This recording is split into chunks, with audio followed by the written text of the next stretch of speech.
Kita akan lanjutkan kajian kita terkait dengan akad-akad tabarruk, yaitu akad-akad kebajikan. Pada pagi ini jemaah yang dimuliakan oleh Allah Subhanahu wa taala, kita akan lanjutkan dengan pembahasan akad qardu, yaitu akad hutang piutang. Kemarin kita sudah bahas akad pinjam meminjam, kemudian sudah kita bahas akad hibah, kemudian juga akad wasiat. Nah, pada pagi ini jemaah yang dimuliakan oleh Allah, kita akan bahas akad qardu. Jemaah yang dimuliakan oleh Allah Subhanahu wa taala, akad qardu ini secara bahasa itu disebut juga dengan al-qata'u, yaitu memotong. Jadi kalau kita punya harta, kita potong sebahagiannya, kita berikan kepada orang lain. Nah, jemaah yang dimuliakan oleh Allah Subhanahu wa taala, sedangkan secara istilahi, jemaah yang dimuliakan oleh Allah Subhanahu wa taala, para ulama memberikan definisi terhadap akad al-qardu ini, i'ta'u mutamawilin fi nadhirin 'iwadin mutamasilin fil dimmati li naf'il mu'ta faqat, yaitu menyerahkan harta yang bermanfaat dengan kewajiban menggantinya dengan harta yang sepadan yang menjadi tanggung jawab peminjam untuk dimanfaatkan semata-mata. Jadi jamaah yang dimuliakan oleh Allah, ini menurut ulama Malikiyah, menyerahkan harta yang bermanfaat untuk dimanfaatkan oleh orang lain dengan menggantikan harta yang sepadan, bukan harta yang sama. Jadi kalau saya berhutang, misalnya saya pinjam berhutang uang sebanyak 1 juta, uangnya 100.000 warna merah. Lalu ketika saya berhutang, nanti saya gantikan harta yang sepadan, bukan harta yang sama. Kalau ariyah, pinjam meminjam, harta yang sama. Ini perbedaannya. Jadi nanti kadang-kadang kita salah dalam menggunakan istilah pinjam dengan hutang. Pinjam uang, padahal itu sebenarnya hutang uang. Kalau pinjam itu pinjam motor, kita kembalikan motor yang sama. Nah, jemaah yang dimuliakan oleh Allah, kita sudah bahas kemarin apa perbedaan antara pinjam dengan hutang. Jadi kalau pinjam itu kita manfaatkan barang bila iwadin, tanpa ada imbalan, lalu kemudian kita kembalikan barang yang sama, itu pinjam. Kalau hutang juga kita menghutang sesuatu di mana kemudian kita kembalikan hutang tersebut tapi dengan harta yang sepadan, bukan harta yang sama ketika kita berhutang. Imam Syafi'i, jamaah yang dimuliakan oleh Allah Subhanahu wa taala, memberikan definisi tamliku syai'in ala ayyuradda badalahu, yaitu memindahkan kepemilikan barang untuk dikembalikan gantinya yang sepadan.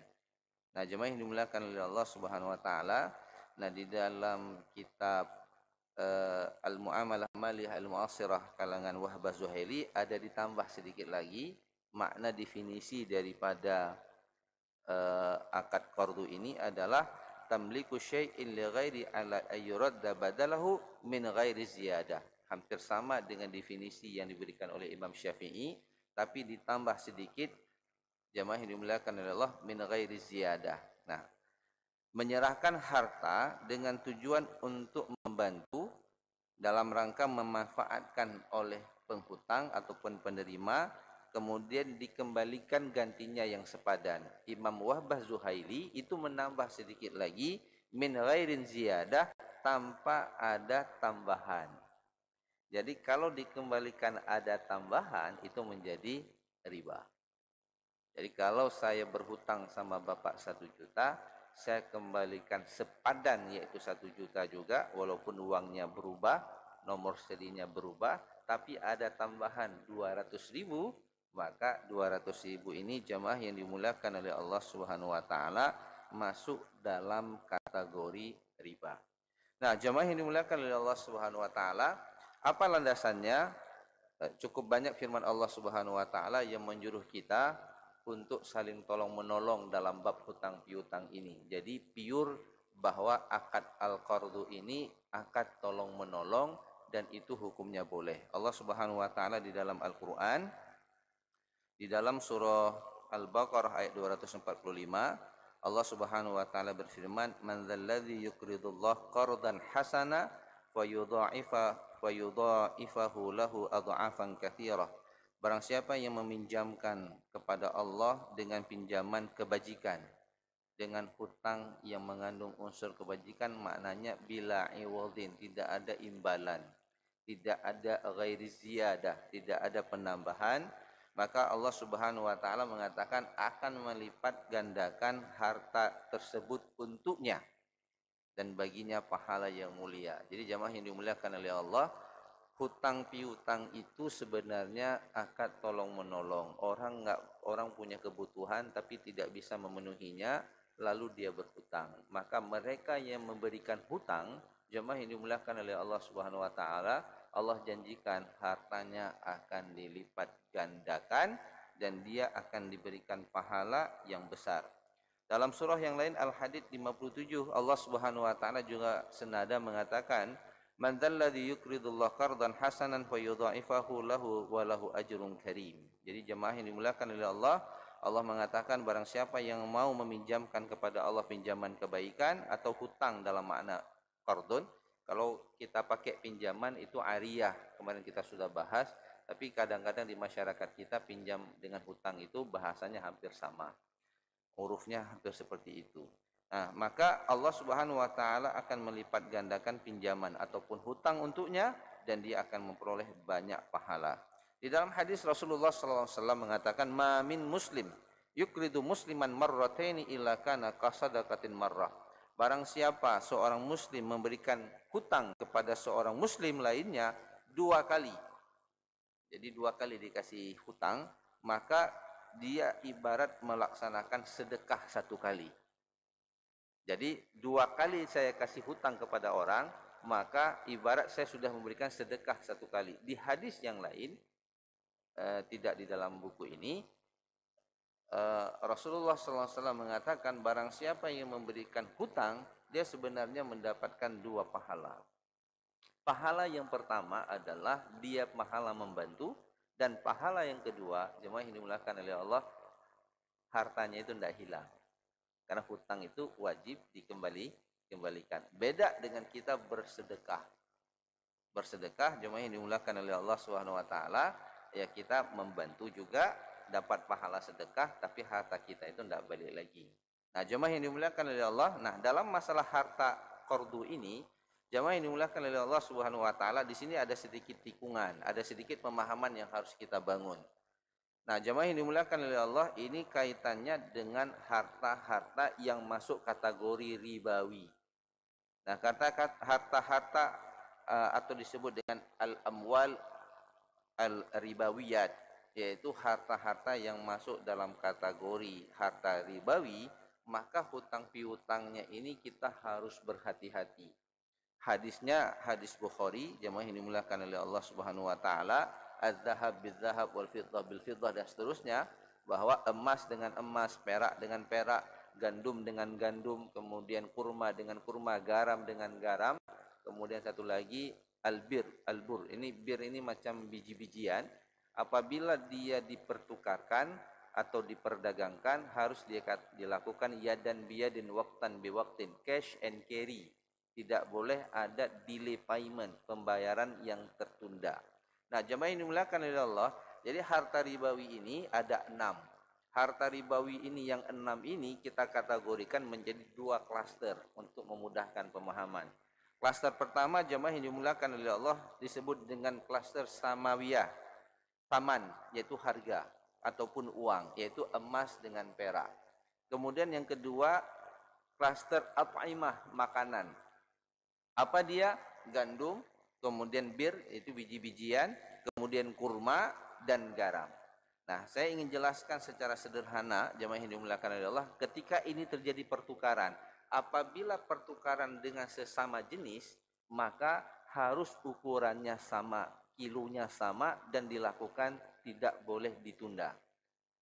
Satu hari, Bilal bin Rabah itu memberikan kurma kepada Rasulullah, menghadiahkan kurma. Rasulullah itu satu sak kurma dengan kualitas nomor 1. Lalu Rasulullah nanya, wahai Bilal, dari mana engkau dapatkan kurma ini? Karena Rasulullah memahami bahwa Bilal punya kebun kurma, tapi kurmanya kualitasnya nomor 3. Lalu kemudian Bilal mengatakan, ya Rasulullah, aku tukarkan. Nah, ini tukar menukar namanya barter. Aku tukarkan 2 sak kurmaku yang hasil kebunku dengan 1 sak kurma dengan hasil kebun orang lain dengan kualitas yang lebih bagus. Apa kata Rasulullah? Ya Bilal, hada riba. Ini riba. Kenapa? Karena komoditasnya sama, yaitu sama-sama kurma. Saya bawa ke dalam kehidupan kita karena kurma itu at'imah, makanan, maka menukar beras dolok misalnya, beras dolok ya, 2 karung 15 kilo, 30 kilo ditukar dengan beras kualitas nomor 1, apakah Ramos, piring apa? Beras piring gitu ya. Yang merek-merek yang barulah, yang bagus-bagus, yang kualitas nomor 1 ditukar dengan 1 karung, maka hukumnya riba. Kenapa? Karena satu jenis. Ditanya sama Bilal, bagaimana ya Rasulullah supaya ini tidak masuk kategori riba? Maka Rasulullah mengatakan, kamu jual dulu. Artinya gini, kamu jadikan dulu harga, dapat uang. Artinya masuk ke klaster berikutnya, yaitu klaster saman, harga. Jadi kamu jual 2 sak dulu, kamu dapatkan uang. Dengan uang itu kamu beli kurma yang baru, maka itu tidak termasuk dalam kategori riba.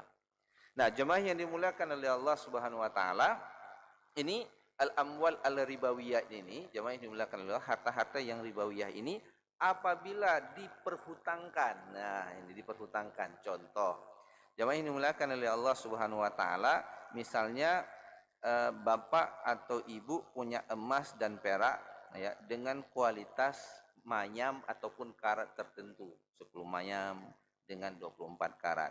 Maka jemaah yang dimuliakan oleh Allah Subhanahu wa taala, ketika kemudian diukur timbangannya lalu kemudian dipinjamkan emas. Lalu emas itu dijual. Karena kenapa? Saya pinjam emas sama Bapak tujuannya untuk dapatkan uang buat rumah. Maka ketika saya bayar nanti adalah saya juga membayar sejumlah uang tapi setelah saya beli emas. Jadi saya hutang emas, bayarnya emas walaupun saya menjual emas itu untuk kebutuhan. Yang tidak boleh adalah, jemaah yang dimuliakan oleh Allah, saya dikasih uang tapi diukur dengan emas. Yang saya dapatkan uang, bukan emas. Ini namanya indeknisasi. Bapak butuh berapa uang? 10 juta. Oke, saya kasih 10 juta. Ini 10 juta hari ini 1 gramnya 1 juta. Berarti Bapak hutang sama saya 10 gram. Oke, kita terima uang 10 juta nih Pak. Oke, nanti ketika kita bayar, kita indeks kepada emas sebanyak 10 gram. Ternyata 10 gram harganya sudah naik menjadi 1.200.000, berarti menjadi 12 juta. 2 juta ini hukumnya riba. Kenapa? Karena kita mengindeks bukan menghutang barang tersebut. Nah, ini kita harus berhati-hati. Kita, Bapak Ibu yang dimuliakan oleh Allah, ketika berhutang emas, maka bayar dengan emas, dengan karat dan kualitas yang sama, berat timbangannya yang sama, walaupun emasnya sudah berbeda. Nah, berbeda sebaliknya, ini dijelaskan di dalam buku ini, Bapak Ibu hutang emas untuk pergi perkawinan. Kan hanamu gitu Pak. Kita pergi perkawinan tidak ada emas. Kadang-kadang kan orang pakai emasnya bukan di dalam jilbab Pak, di luar jilbab karena ingin kasih nampak. Mantap, pintu Aceh emasnya kan, padahal imitasi Pak, bukan emas, gaya aja. Pakai di luar. Lalu kemudian ketika dia selesai, karena tujuannya untuk pernikahan. Jadi nanti ada tamu, ada acara, ya biarlah ada emas biar nampak sedikit. Tapi itu bukan hutang maksudnya. Dia hutang untuk dipakai pernikahan.